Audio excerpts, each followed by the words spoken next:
Обдула такая ласточка, недавно ласточка, что сердце так мила, там, над окном моим гнездо себе вела.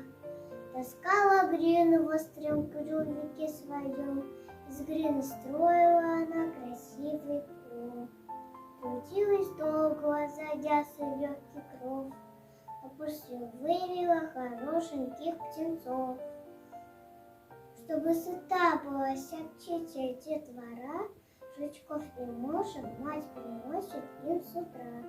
Чтоб непогода на дворе и ночь темна, не шевельнется тепло гнездышки она, укроет голову тихонечко крылом и сладко спит она, укутана теплом. Что и молния, и гром, что шум людской, спит крепко ласточка и дорог ей покой.